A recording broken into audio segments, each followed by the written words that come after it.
welcome to Reality TV Cringe. I am one of your hosts, Delia, and I'm here with the beautiful and the effervescent and the sexy lesbian lover, Beatrice. Yes, me. We are here to talk about Sister Wives. We just reacted to it. Yep. And by the way, if you want to see that reaction, you got to go to Patreon. Patreon.com/realitytv But I'm upset. My blood pressure's high. Yep. I've been drinking. Yep. I've been drinking. Surfboard. And I have a lot of shit to say. I've compiled some notes. Yeah. I'm going to try and stick to them. Okay. But I can't make any promises. Because you know what? This is the way they edit this episodes. It's not scene by scene. There's nothing happening in any of It's the just scenes. talking. It's not like they're going someplace and doing something. It's just conversations that Yeah. they're having in different like scenes. And so it's hard to write all the notes, Beatrice. I I'm going to do the know. best that I can. I believe in you, Delia. Before we get into it, we want to remind you that this is a dumpster for raccoons. Yeah. Raccoons have no chill. None. We are not a politically correct podcast. No. We have questionable takes and opinions. Definitely. We're very vulgar and pretty. Yeah. And if you're sensitive, this is not the dumpster for you. Go find some other Sister Wives podcast. For real. Also, we have an Instagram at Reality TV Cringe. We're almost at 2,600 followers. Oh my God, that means almost at 3,000. I know. Do you remember when we were just inching away at 1,900 followers? I remember when we were like trying to make 1,000. Yeah. And I thought if we could just make 1,000, I feel like we would be bona fide celebrities. We're going to be famous. And now we're almost at 3 Gs, baby. That's amazing. Thank you guys for following us. Also, we have Patreon. Obviously, go to Patreon. We have so much bonus content over there, like the reaction that we just did. Yes, and we're going to be reacting to all kinds of shows over at the Patreon, like the 90 Day Fiance, like the 1,000 Pound Sisters. Darcy and Stacy. Oh my God, Darcy. My God. Darcy and Stacy cannot justify an actual podcast episode because there's nothing going on there but craziness. But like a reaction and a review would be super cool on the Patreon. So if you're interested in extra content in audio and video form, definitely get to the Patreon at patreon.com/reality TV cringe. And also we have a YouTube channel. We do. You might be watching on YouTube. And if you are, please like, share, comment, and do all the social things. We are planning to release our full podcast twice a week or just once a week. Twice a week, probably. We have 2 podcasts a week on all of your podcast platforms, but are we going to release the videos too? I think so. Oh, Jesus Christ. You guys are lucky. Because I love y'all. So you can watch on YouTube or you can listen on your favorite podcast platform. We'd love to have you in the dumpster. Yeah. Now let's get into the Sister Wives My episode. God. Look, I take so many notes all the time. too. I'm crazy, but there are so many pearls I know. that I want to highlight. So I took less, so I've only got 4 pages tonight as only opposed 4. to like 9 pages. And I'm going to try to get through each part. Okay. But mostly I want to touch upon the spirit of what we saw tonight. Yeah. So we are covering season 18, episode 5, entitled When the Going Gets Tough. And we open this episode with Janelle and Savannah in the small, cluttered and crowded apartment. They are waiting apartment for Christine to come on over because they need some more furniture. It's a small place, but we need more places to sit. And so Janelle called Christine, and Christine recommended giving her the beanbag that her and Kody purchased that Kody she doesn't even like. farted upon. Kody farted She's in. sick of. She wants to get rid of. So Christine is on her way over. She comes in with the beanbag. So what did you think about this scene? There was a lot that was said when they were in the apartment. There was a lot. I was laughing at her saran wrapping the beanbag and bringing it up to the apartment. But then once she gets it in and they start chatting, they immediately kind of go into Kody and like when the last time he talked to Savannah was and, you know, did he see her for Christmas or get her anything for Christmas? And it's revealed that no, he hasn't talked to her since her birthday, which was at the beginning of December. It's the middle of January when this is being filmed. Right. And he didn't get her anything for Christmas. Apparently, he didn't get any of his other kids anything for Christmas besides McKelty and Isabel. Right, because they went to his house. Yeah. The nucleus house. Yes. And he didn't wish her Christmas or anything. And then Kody, in his stupid talking head, Yeah. is like, oh, well, I'll get her Christmas eventually. And I haven't reached out to any of the kids, even Savannah, because I don't have the emotional fortitude to do that right now, because my wives are the ones that kicked me out of their house and therefore kicked me away from my kids' life. And so, the phone goes both ways. This is what really incensed me, and we were watching this, and I actually said this in the reaction. It's like, okay, so you had this terrible fight with Janelle in which you acted like a complete creep and a gaslighter, so much so that you shocked her into silence a few times, and you kept cutting her off. When she got mad about it because she's reacting to it, you got mad at her reaction and you ultimately left. And she's like, so we're over then? And you're like, I'm not going to stay here. And she's like, okay, fuck you. And you're turning that fight into the reason that you can't talk to Savannah because Janelle has deprived you of her home. So unbelievable to me that he would even think she kicked me out of my house. So, I mean, she's depriving me of my child, which is Savannah. But the phone goes both ways. They can reach out to me too.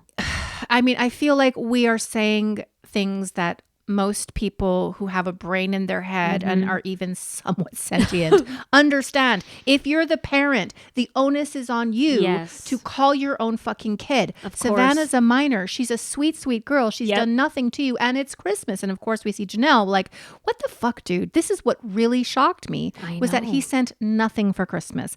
He didn't even call her for Christmas.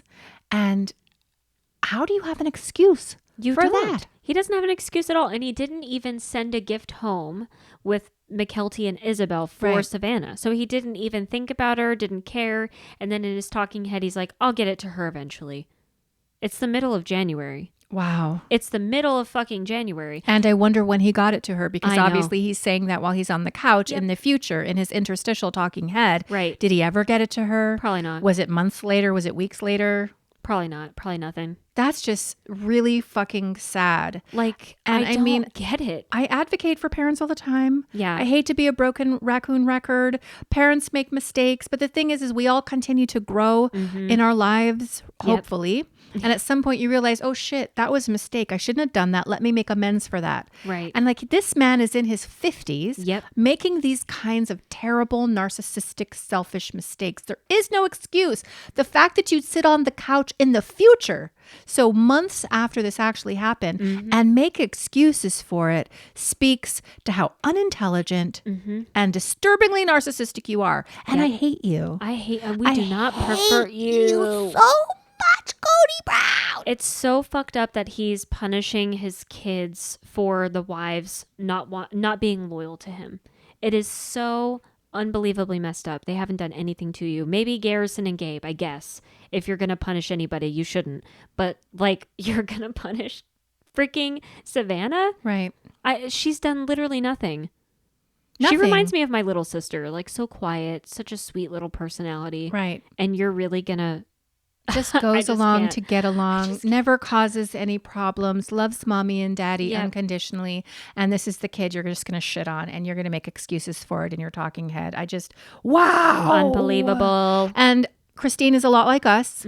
Christine, one of us, she's listening to Savannah. She's like, well, maybe there's Savannah says it's like a switch flipped. And Christine's like, well, maybe that switch will flip back. Right. She doesn't say what she really wants to say, which is like, you and me, we just want to go fucking off and get our ninja stars and our brass knuckles and take care of Kody Brown. It wouldn't take fucking much. Yep. But she doesn't. She decides to be quiet, but like, she's upset by it because what kind of parent, what kind of father does this? Well, especially when we've seen in the earlier seasons that Kody used to be somewhat of a decent dad. It looked like. It seemed like he was present with his kids and in their lives and cared about them. And now you have this stark difference where he just abandons them because he favors Robin and because she's the only loyal wife. It's wild. Yeah, and it's really sad. Yeah. Okay, so in the next scene, we have Robin driving her happy little minivan over to Mary's house, where they're going to sit outside once again with 1 foot of snow on the ground in Flagstaff. It's got to be fire this time. 30s, 40s, maybe 20s.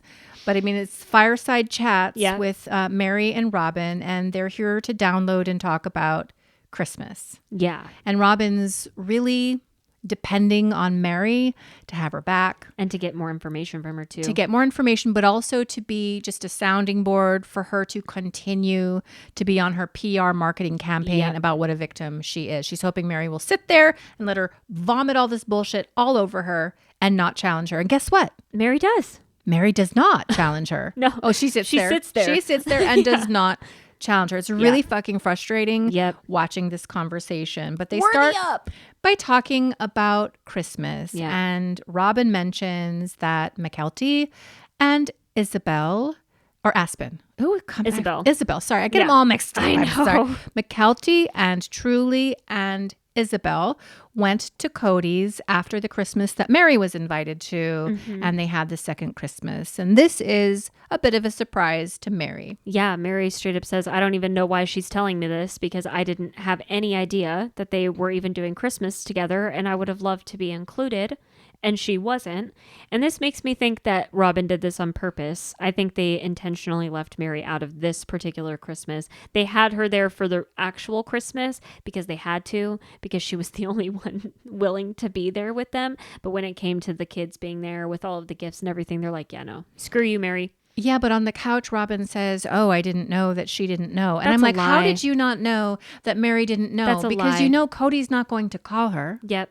Maybe she figured Isabel would have told Mary. I think she's lying through her Isabel teeth. And Mary have somewhat of a relationship. Did you notice, though, how Mary said, oh, I didn't know Isabel was going to be here, as opposed to Isabel and McKelty. Right. And Truly.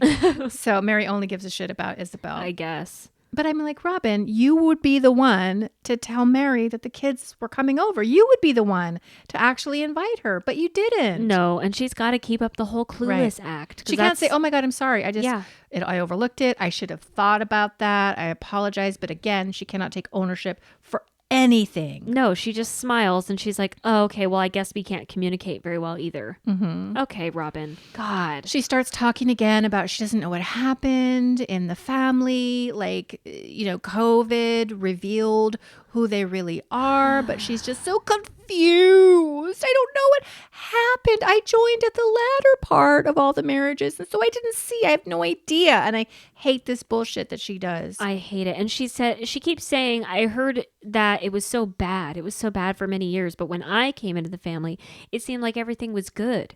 So I feel like I've been lied to, and I just don't know what went wrong. And then she talks about like deal breakers, like what was the deal breaker, and because I felt like, am I jumping ahead? No, I felt like so. I had less time with Kody sometimes, and unequal time. And so, if that's the deal breaker, then that can be worked on. Yep. Like, it's kind of crazy to me that she is trying to compare herself to the other wives who have actually been neglected from Kody, mentally, physically, emotionally, financially. And then she's going to say that that's not a deal breaker.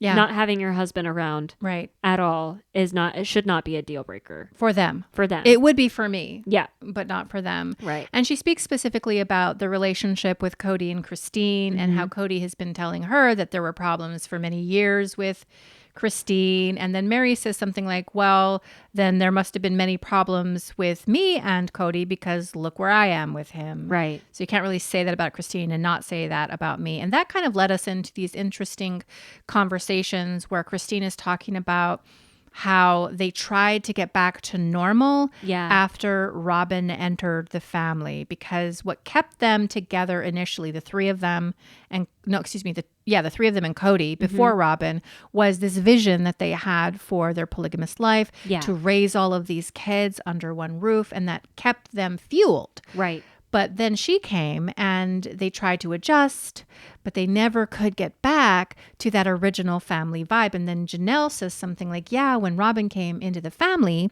we also went public at the same time. Right. And we know that they also had the show at the same time, and there were political implications that were going on at the same time. And try as they might, they were never able to return back to that nostalgic original family structure, which I thought was interesting. Yeah, and you also moved away into separate houses, and you never got to be in one big house again. I think the only reason why they were able to keep the big picture of the family going for so many years was because they were all in one roof. And I mean, to be fair, it would be exhausting for Kody to have to travel between all of these houses all the time. I get that. But Kody, this is what you signed up for. This is what you created. This is intentionally what you created. Did you create this? Yeah. And so now you must maintain and manage this. Right. And we've talked about this on our Rewind episodes, that he probably did want to get back into one big house. There was probably still that desire for him, but I don't think Robin ever really wanted to do that.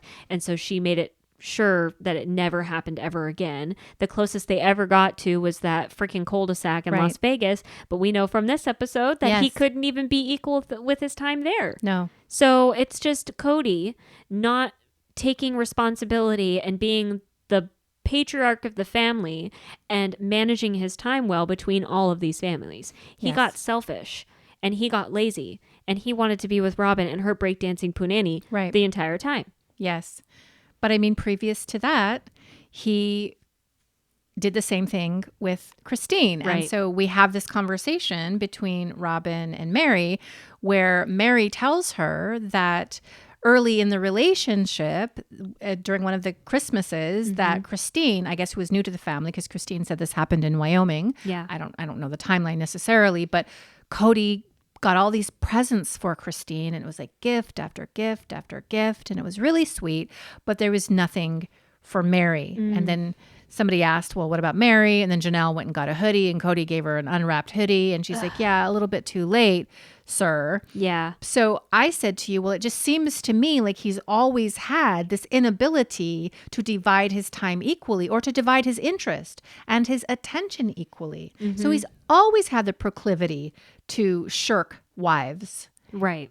For another wife that he favored at a time. And it used to be Christine. Yeah. And then Robin came around, and then Christine had to get used that it wasn't her anymore. Right. And she couldn't do it. But that just like also plays into the fact that Kody has been saying now for the last couple seasons that he was disgusted by Christine in the earlier years, and like he never wanted to be around her, and he only married her because he felt like he had to. So it's like, okay, did you favorite her for a time, or were you disgusted by her because she ate nachos? It's like he can't keep his He shit favorited straight. her. No, he's lying now to make up for everything that we've already seen. He's gaslighting us now. I think he truly loved Christine. He had 6 children with Christine. You don't have 6 kids with somebody that you're physically repulsed by. I don't think. But Christine also was used to his attention, a certain amount of his attention. It sounds like, as we get into this conversation with Robin and Mary, that Mary often went without her fair share in those early years. And maybe that was going to Christine and Janelle because they had more children. But he's never been able to manage this in the right way. And he talks a lot about how comparison is the thief of joy. Right. And how one wife counting where he is, counting the hours and the time of where he is, is very problematic. You shouldn't be doing it. Well, but they wouldn't have to if you were fair in how you were dividing your time. And it's not just about the wives, Beatrice. It's about the kids. Exactly. It's the kids that are like, Mom, and we're going to get to that right now, but Mom, he's over at Robin's house all the time. Why isn't he spending time with us? Right. We feel neglected by that. Exactly. And even in this story, when Mary is telling Robin about the Christmas that she got nothing, Kody in his talking head is like, I don't even remember that. Right, of course. So I'm like, is that true? Like, did you really just put that out of your mind? And he kind of looked like he was misty-eyed there for a little bit, like almost like ashamed, and his voice got deeper. Yeah. And I wondered if he felt bad for that being a memory. And he's like, well, this is how resentments are built. It's like, well, yeah. Well, of course that's how they're built. But what do you have to say about what you did? And how? Right. What do you have to say about how that compares to what you were doing now? I'm sorry, I cut you off. Go on. Oh, I was just going to say, if this happened more than once, then of course, this is just going to compound over time and just get worse and worse and worse. And I'm surprised that Mary didn't leave you earlier. But I mean, she cheated on you with that catfish. So right, you got what you got. But I just wish Mary would have been more assertive in this conversation about how Kody was and how Kody has been. I mean, not just in Utah or Wyoming, but also in Vegas, in the 4 houses, and in Vegas in the cul-de-sac. Like, let's call a thing a thing. Let's not pretend that we don't know that he was spending all of his time with Robin. That's exactly where he was. Yeah. And I mean, if he's a narcissist, then she's a victim of that abuse then, right? So she's been stuck in this mind control for a while now of believing that she is not worth more of his time and being strung along by him and him saying nasty, awful things about her on national television and to everybody else but her. So, I mean, I think she's just been beat down for several years, especially after the affair, the online affair or whatever. But the reality is she hasn't even seen the worst of it yet, because we're talking January 2022. They have not even filmed the tell-all. She hasn't seen all of the things he said about her in season 17. She certainly hasn't seen what he has said about her in the tell-all. So she's got a whole world of hurt coming toward her. This feels like a good place to take a bit of a break. We got to keep these lights on, keep this booze flowing. And so we're going to take that break, run a few ads, and we will be back on the other side to keep talking about Sister Wives, baby. We are back to talk Sister Wives. Moving on from the conversation with Mary and Robin, we bounce back to the dormitory apartment with Janelle and the beanbag, Savannah and the farty beanbag. And Christine kind of checks her temperature about how she feels with regard to reconciling with Kody. And this is where we learn that she's like, meh. Don't really want to do it. Not really, because it seems conditional. Seems like in order for me to have a full and healthy relationship with my husband, I have to pledge fealty and kiss the ring of the favorite wife. Yes, and Janelle even says that that's never been a prerequisite for polygamy, that sister wives have to be best friends. That's not required, which I thought was interesting, because it seems like they always kind of tout that it's a benefit of polygamy and plural marriage, but I like that she was like, it doesn't have to be that. We don't have to be best friends at all. Yeah. Which I'm like, yes. Interesting. I thought that was interesting too. This is where Janelle brings up the fact that her kids have complained to her about the favoritism, how their father wasn't around. And this is where she says that it really never bothered her. She kind of just coasted over the neglect and all of the times that he wasn't around. And it was her kids that were the ones that were making the fuss. And this is where, and I said this in the reaction, I feel like you are underreacting. Why did it take, all of your kids, except for Savannah, to be old enough to get out of the house and all of this turmoil to be created between your husband and your children for you to finally take a stand? Because she says, if I had it to do over again, for example, if I stayed with Kody, or I assume if she ends up with somebody else, monogamous or polygamous, she would not enter into the same kind of arrangement. But I'm like, why didn't you stand up for your kids though? Because it's not just about you, right? And how much time you spend fucking Kody Brown, right? And how much time he's spending in your house or your bed. It's about your kids who need their parents. So why weren't you jumping up and down, making a fucking fuss about him neglecting them? I wonder if she thought it was just her, or like that she was the only one that wasn't getting as much, and so why bother complaining or something. Like, I wonder if they have some fucked up weird thing in this family that they're like, well, it's not that bad, or it's not as bad as Mary, so like I should be grateful for it. You know what I mean? Yeah. It's messed up. It's not good. It's not good. It's bad parenting. It's definitely bad.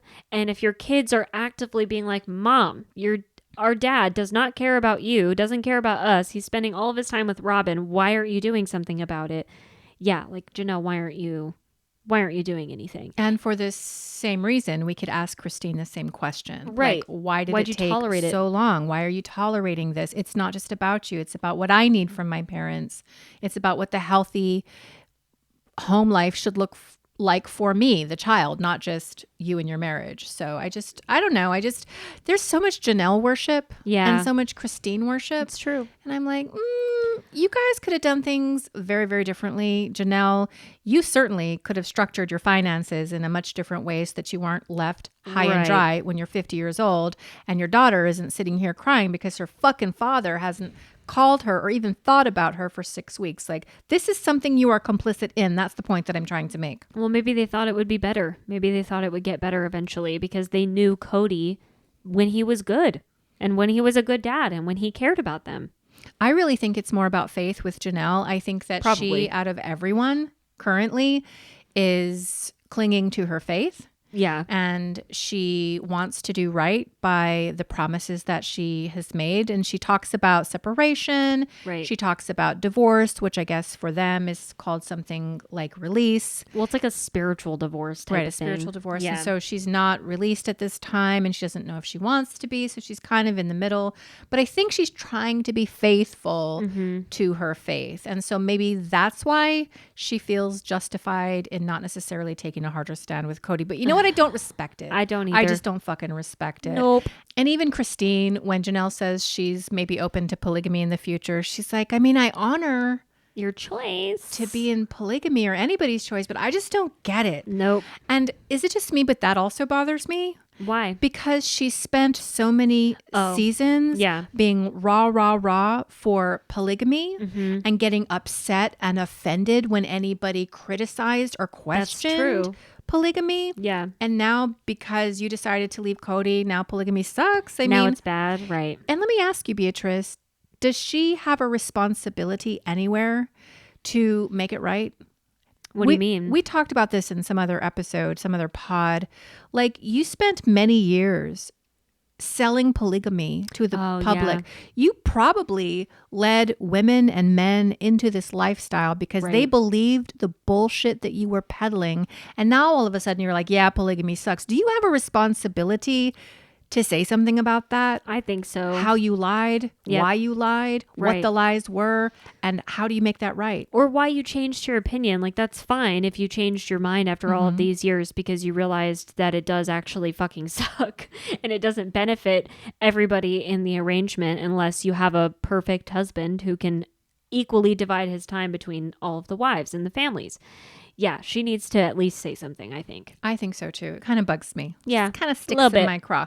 Then we bounce back to Mary and Robin during their fireside chat. And here's where we get into the actual scheduling. Yeah. Mary says, I have a secret. Yeah. There was a time back in the old days, it sounds like before Robin, that Kody was telling me that he was spending all his time with me, that Christine and Janelle weren't getting the same amount of time. And so Mary actually kept a schedule.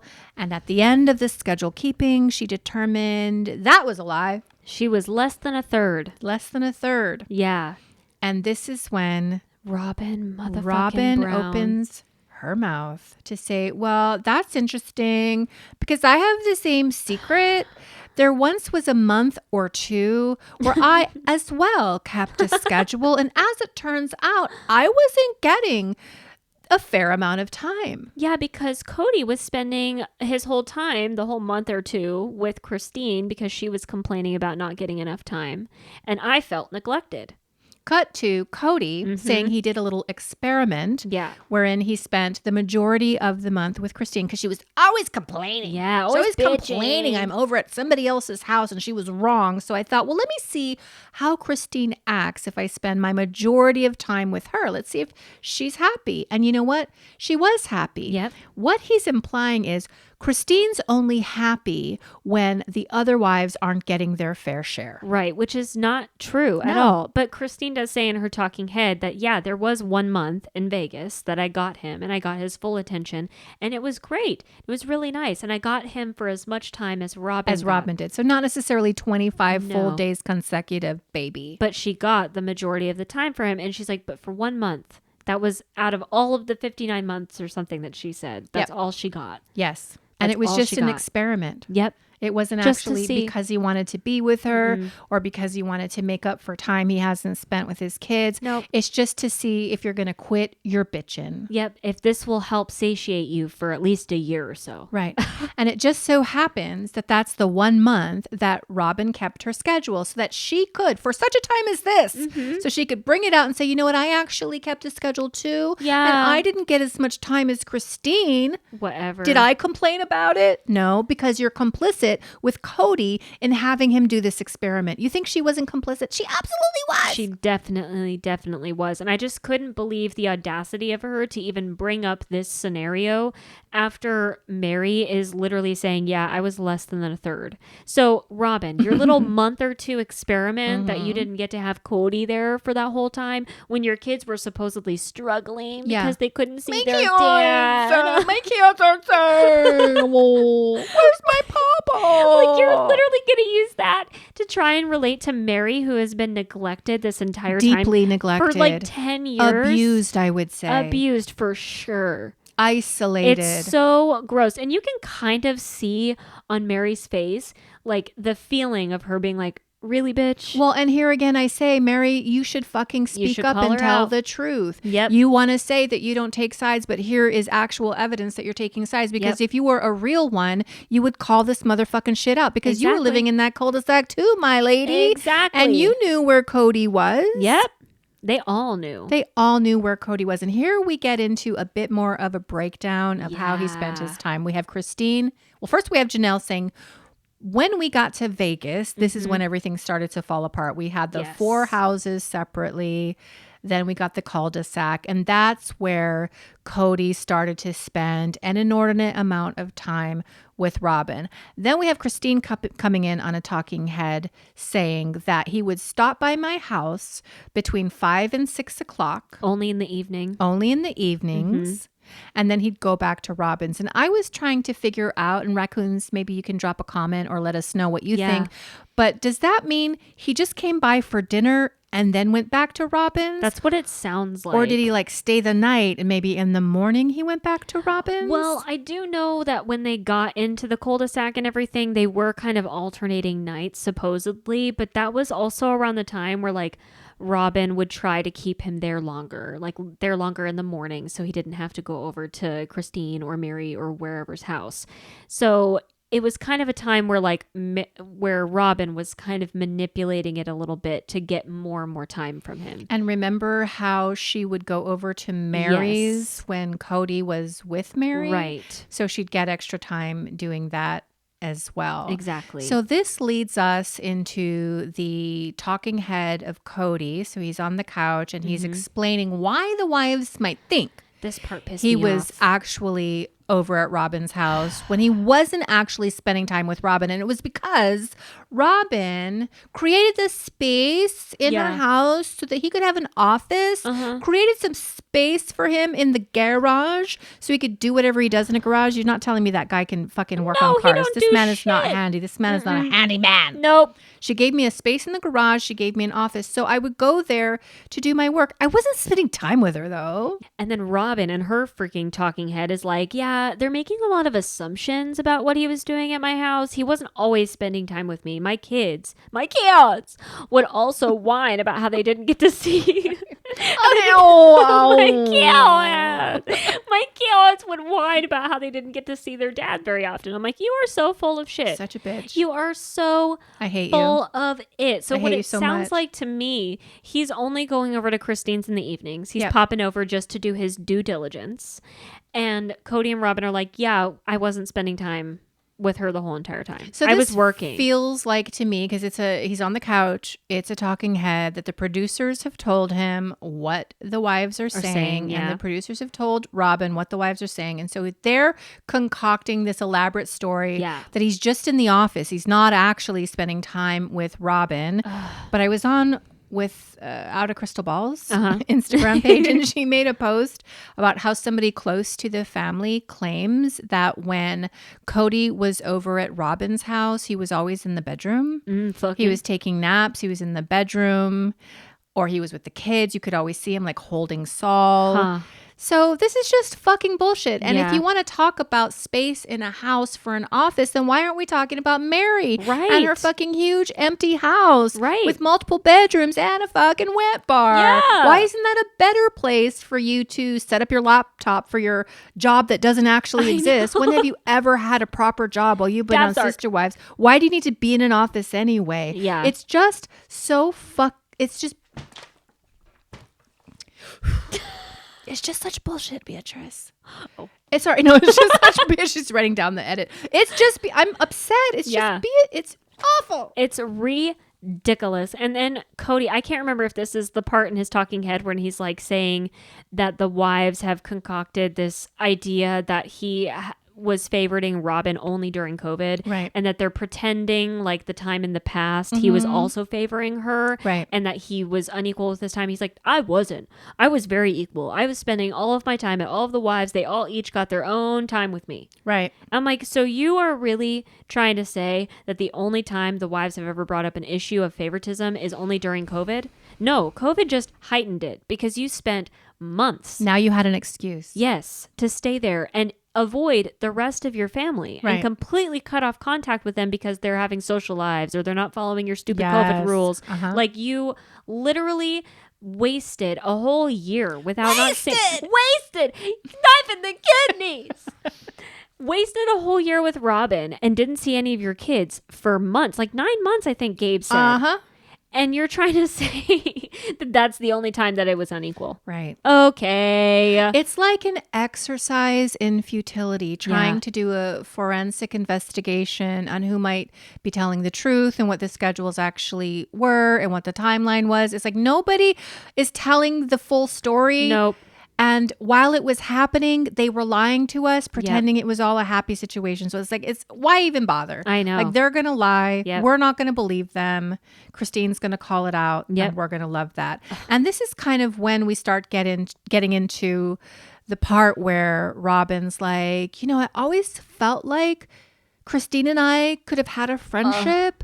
Like there felt like there was such potential there. And I'm just heartbroken that we were never friends. And then we skip over to Christine and she's like, I don't trust this bitch. I don't trust her at all. And then she talks about when they went to family counseling, which we haven't seen those seasons yet. But apparently Christine was very upfront in family counseling and said, the whole problem is that Kody favors Robin. Yeah. And apparently period, point blank, and everybody knows it. That's all it is. And Kody and Robin, even back then, vehemently denied it, which is so stupid. I'm like, it's obvious. It's obvious to everyone with a freaking brain. Yeah.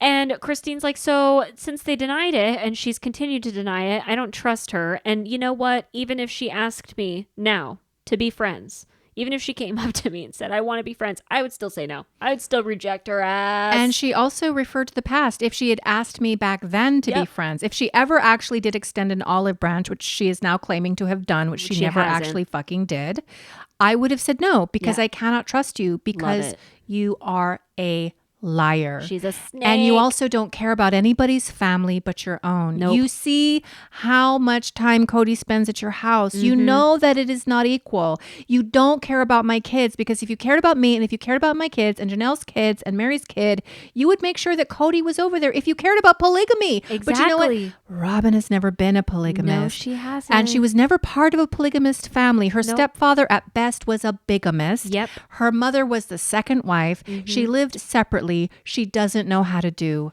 polygamy. And so I 100% co-sign what Christine is saying here. And speaking of friendships among the wives, this is where we kind of bop back into Janelle's kitchen, or actually Janelle's talking head. And she tells the story of a conversation that she had with Robin. And this was before Robin purchased the Hoarder House McMansion. And of course, we know that Mary contributed the profits of her cul-de-sac house. Janelle contributed the profits of her cul-de-sac house to enable Robin to purchase this McMansion. Yep. But before Robin purchased it with Kody, apparently Janelle had a conversation with Robin in which she said, I really don't think this is the right thing to do. Yep. If we want to build on Coyote Pass, we have to pool our funds. We have to think clearly. Maybe you should rent. And then she finds out a year and a half later from Kody that Robin shared that information with Kody, but she spun it in such a way where Kody now thinks that Janelle was mean. Right. Janelle used it against Robin. Janelle bullied Robin. Janelle made Robin feel bad about needing a house for her kids. And Janelle's like, oh, I see how it is. Yeah, I see how you play the game. If I come to you as a friend and we sit down and have a private conversation and I share with you my legit concerns about everything, you're just going to run to fucking Kody and you're going to spin it how you want to spin it. And then we cut to Robin. And her goiter. Jesus Christ. We save that for the Patreon. We don't talk about Dabby. Well, I didn't say Dabby. I didn't name him yet. That's for the Patreon. I just said her goiter. Anyway, then we got to Robin, and she's like, oh, no. I did tell Kody about the conversation with Janelle, but it was only because Janelle and I agreed. Yeah, I actually said that we didn't want to buy the house because I didn't want to buy the house. Cody was pressuring me to buy this McMansion. You are full of shit. Do you see how much she wanted to buy the McMansion? Oh, she wanted to buy that house for her and for her children. They needed a house to live. And she used Janelle having a problem with it to almost spur Kody on to purchase it for her. Like, Janelle doesn't want me to buy it. I'm going to be homeless. What am I going to do for my kids? She's like, don't worry, baby. I'm going to get you that house. Fuck Janelle. And how mean she is to you. I'm never going to have a full relationship with her until she treats you like the queen that you are. That's exactly what happened. I know it. But did you see her freaking rental though before that? That thing was humongous. That Robin's? rental that she had, it was also ugly looking. But I mean, she can justify it because Mary has a very queenly that Mary pays for herself. That the family does not finance whatsoever, for sure. We bop on back to Mary and Robin, and this is the conversation about Christmas. And this is the very memeable moment where Robin talks about it doesn't matter what we do for Christmas if we're separate. My kids over here, Christine's kids over there, Janelle's kids over there, Mary's child over there, celebrating having all this fancy food in their fancy Airbnb. It doesn't matter. It's just a cheap representation. It's a cheap version of what it should be as our big family. It's never going to be what it should be if we're separated. And here, I just want to say, Beatrice, that people on Reddit seem to be construing this rant as Robin saying, unless people come to my house, unless people come to the nucleus, which is me and Kody, then it's a facsimile. It's a fake facsimile of what it ought to be. But I didn't really hear Robin saying that in the moment. I heard her saying, if we're not together, it's a cheap version of what it should be. Am I wrong? Am I getting that wrong? Yeah, I mean, there might be an undertone of that, though. I think she does want to have the appearance of a good family. What's it called? It's not a communal narcissist. There's another type of narcissist that specifically is like wanting to appear like they have the white picket fence and everything's happy and everybody's good, even though underneath all of it, she's the favorite wife. She's destroying the whole family. She's the one that's causing all of this division and adversity in the family. So I think that's what it is. I think she genuinely does feel robbed of this family life for her kids. And I feel like she is resentful for that. And she blames the wives for it. Right. She doesn't blame anybody but the wives. She blames Christine for leaving because how dare you? Your problems in your marriage with Kody weren't actually deal breakers. You could have worked on them. And you didn't work on them because you don't care about the family and you don't care about the family unit. And you don't care about me. Right. Like that's the connotation, I think, for it. I think she's actually pissed off that she was robbed and given a cheap version of the family that she thought she would get. Right. But you're also failing to realize, Robin, that you were the reason why you got that cheap version of the family. And she ends this rant with, and these kids, they know it. And I'm like, these kids? She's talking about the older kids. It's like you calling these people or you people. It's like they're separate from me. They're othered. They're not the same as me. Evil stepmom energy. Yes, absolutely. 100%. 100%. That was wild. Yeah. She's going to regret that rant and her crying. Her fake tears. Crying. I thought there was a moment, though, in this episode where there was some mascara running. There was like a little wetness. Tear. Do you think she put Visine in her Probably. eyes during the break? But I mean, I think she's actually emotional. I think she wishes it would have worked out the way she wanted it to, which is her being the queen bee, the legal wife, the head bitch in charge, and everybody else just falling into line. And wouldn't it have been perfect if everybody just did that? Yeah. She's realizing it's never going to work. And so she's sad. Yes. But she's an awful person. And so I don't feel fucking bad for Nonetheless. you. You made your bed. Now lie in it.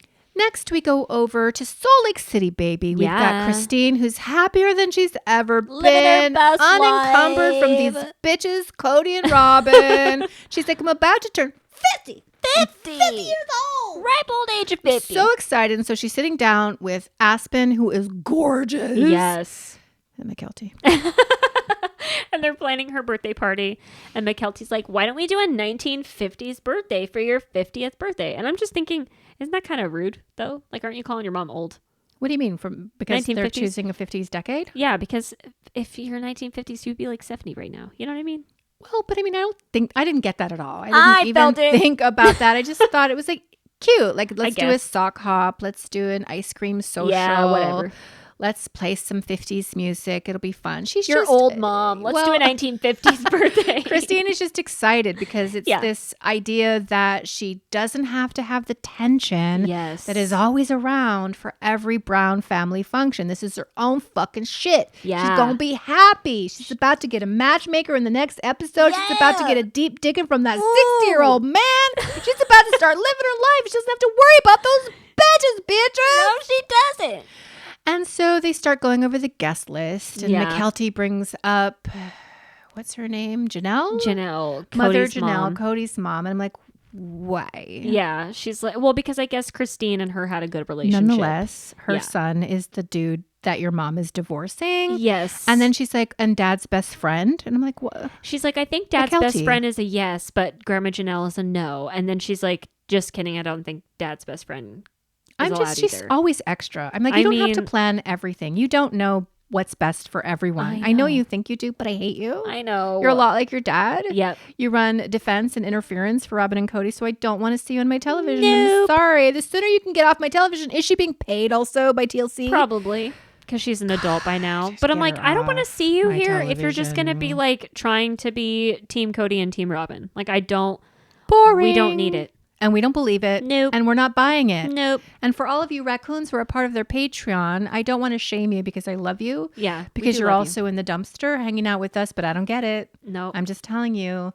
Why are you McKelty's Patreon and Tony's Patreon? Why are you facilitating him not working and being a professional chess player? Yeah. Why are you facilitating her LuLaRoe and Plexus MLM pyramid scheme where she's bilking people out of thousands of dollars? For real. I just don't like her. Nope, me neither. You know, when she had her, I guess after her twins, like a year ago or whatever, she did an Instagram live where she was talking about postpartum depression. Oh, yeah. And she was attributing postpartum depression to moms feeling innately jealous of their children. What? That's how dumb she is, Beatrice. She's a dumb person. This is why I'm saying when she talks like she knows what she's saying, she does not. Is there anybody smart? Logan, maybe. Hunter. He went to university. Like, is he with John Hopkins? Like, he's pretty smart. Air Force Academy. Right. But I mean, most of them are dumb, honey. Oh, well, I mean, they're the Brown children. So and McKelty's at the top of that food pyramid. For sure. Okay. Yeah. After that, we have Christine and her adorable Shamar Moore. Oh my God. Confession. When he says, baby girl. I just melt. And she does blush. You can see like her whole face and neck gets red. I just tell you, it's always like a Shamar Moore or... He's gay. No, he's not. I think he's gay. He's straight. He's way too beautiful to be straight. No, he is straight. How do you know? He's straight. How do you know? He's fucked a lot of women. When did he say that? I cite your source. He said it a lot. I think he's probably gay. No, I don't he's care. Straight. I clearly love gay people. I'm just saying, but I love it for her. And she also like had a crush on some cartoon genie or something. I think that's adorable. But it's always like for, women of her age. It's always... Look directly at me as you say that.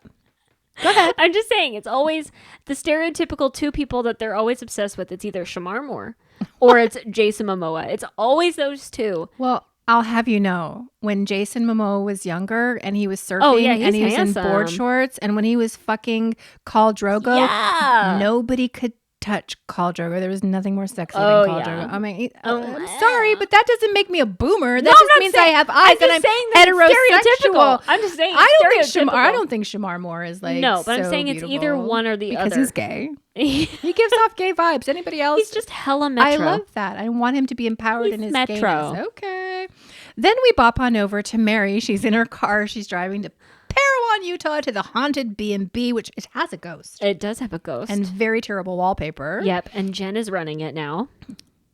Her lesbian lover. Just got to go there every once in a while, if you know what I mean. You had to eat the box. Mary has made the very tortured decision to move her online clothing business, which is her pyramid scheme, which is just her life bullshit business, to the B&B so that both businesses can be proximate and easier for her to run all of her scams and schemes with her $6,000 retreats. Worthy up.